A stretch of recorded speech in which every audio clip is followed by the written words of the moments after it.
ये कह दिया था, मेरे लिए काफ़ी एक्सपेक्टेड थी ये चीज़। डेफिनेटली डिसअपॉइंटेड हूँ, खुश नहीं हूँ कि अच्छा ठीक है पता था तो हो गया, कोई दिक्कत नहीं है।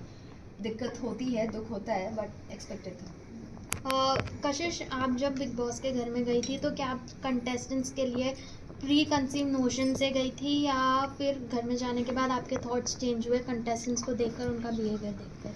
मैंने घुसते साथ कहा था कि मेरी जजमेंट थी, पर मैं वो नोशन घर के अंदर लेके नहीं आऊँगी। मैं बहुत ओपन हूँ अपना जजमेंट बदलने के लिए और I am coming with a clean state. किसके लिए चेंज हुआ है आपका जो जजमेंट है घर के अंदर? मेरा अविनाश के लिए सेम है, करण के लिए काफी चेंज हुआ एंड रजत के लिए काफी चेंज। कैसे जिस तरीके से अविनाश और आपके मुद्दे को सामने रखा गया, जहां हम ऑडियंस अगर आपको देखते हैं तो काफी क्लियर था कि आप सही हैं अपने पॉइंट पे। अगर सामने वाला फ्लर्ट कर रहा है, तुम्हें पसंद नहीं आ रहा तो उठ के जाओ, आ रहा है तो अगर तुम एंजॉय कर रहे हो तो दोनों पॉइंट रखना चाहिए। Exactly. तो आपको क्या लगता है सलमान एंड जो बिग बॉस के मेकर्स है उन्होंने गलत किया एक बंदे को सही करेक्ट करने के लिए? मुझे डेफिनेटली ऐसा लगा कि मेरे साथ गलत हुआ। मैं कभी भी किसी पे उंगली नहीं उठा रही थी, किसी को बुरा नहीं बोल रही थी। मैं बस इतना कह रही थी कि मुझ पर जो उंगली उठाई है वो नीचे कर दो, क्योंकि मैं ऑलरेडी ये सब चीज़ें झेल चुकी हूँ। 10 महीने मैंने बहुत गालियाँ सुनी है, एक मिसअंडरस्टैंडिंग के कारण।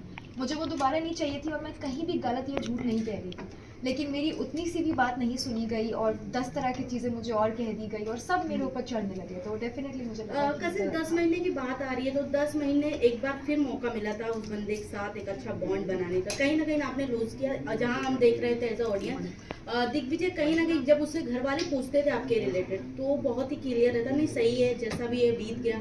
बट अगर वही आपसे अगर कोई पूछता था, आप अपना मुद्दा रखते थे, आपका जो उसके खिलाफ मतलब उसके अकॉर्डिंग बिहेवियर है वो रखते थे। बट कहीं ना कहीं अगर आपने बिग बॉस में दोनों के साथ फ्रेंडशिप किया होता तो शायद अब तक आप लोग टिके भी रहते, शायद टॉप 5 में भी रहते। आई थिंक आप गलत बिग बॉस देख रहे हैं, क्योंकि मैंने ही सबसे ज़्यादा कोशिशें की थी कि हमारे पीछे चीज़ें मेंड हो सके।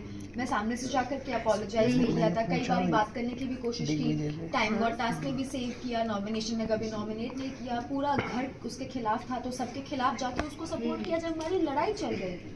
और उसने क्या किया, हर बार मुझे नॉमिनेट और हर बार एलिमिनेट होने के लिए हाथ भी खड़ा। उसके बाद मैं ही जा रही हूँ पूछने के लिए कि भाई तू या तू दोस्ती कर ले या दुश्मनी कर ले, वो भी चलेगा। वो मुझे लटका के रख रहा था और मैंने बहुत कोशिश की क्लैरिटी की। अब बार बार थोड़ी मैं जा सकती हूँ, तो आई थिंक कशिश, एक देखा गया कि आपका एक सॉफ्ट कॉर्नर रहा दिग्विजय के लिए, आपके लिए मतलब क्या कहना चाहेंगे, प्यार अभी भी है? भाई अभी भी है, मतलब क्या कभी था? कभी भी नहीं था। नहीं। लेकिन लगता था मतलब नहीं, आपने हमेशा मतलब सपोर्ट किया है, वो टीवी में दिखाई दे रहा था कि प्यार है अभी भी। इसीलिए मैं दिल की बहुत अच्छी इंसान हूँ, तो मैं किसी के साथ बुरा हो वो मुझे अच्छा नहीं लगता, तो इसलिए मैंने पक्ष लिया। और सॉफ्ट कॉर्नर बस इसी बात का, क्योंकि हमने पहले वी वर टुगेदर 3 दिन, हम बहुत अच्छे से बात की थी, तो अच्छी बॉन्डिंग थी, तो out of respect for that only. लेकिन अगर हम बात करें बिग बॉस की, जहाँ पर आपकी पहली काफ़ी छवि ऐसी थी कि आपको गालियाँ मिल रही थी, सब कुछ मिल रहे थे, लेकिन यहाँ पर बिग बॉस में आकर आपकी छवि पूरी तरह से एक पॉजिटिव बन चुकी है।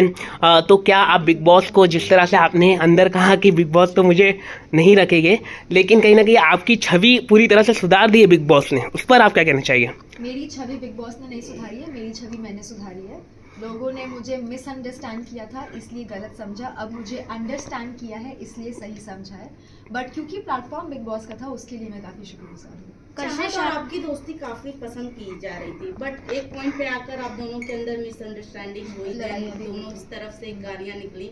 बट कहीं ना कहीं ऐसा लगा ऑडियंस को कि चाहत आपकी तरफ ज्यादा उनका फ्रेंडशिप का झुकाव था, बट जब आपकी तरफ से जब गालियां निकली तो चाहत कहीं ना कहीं ऑडियंस बहुत ज्यादा गलत समझा। तो शायद आप लोगों ने वो पार्ट मिस कर दिया होगा जहाँ चाहत की इतनी अच्छी फ्रेंडशिप होने के कारण उन्होंने एलिमिनेट करने के लिए मेरे लिए हाथ उठाया था, तो वहीं से फिर दरार आई और उसके बाद उन्होंने एक कमेंट किया था मेरे ऊपर, उसके बाद मैंने रिटेलिएट किया था। बट उन्होंने कहीं ना कहीं एक्सेप्ट नहीं किया कि नहीं मैंने ऐसा नहीं बोला था।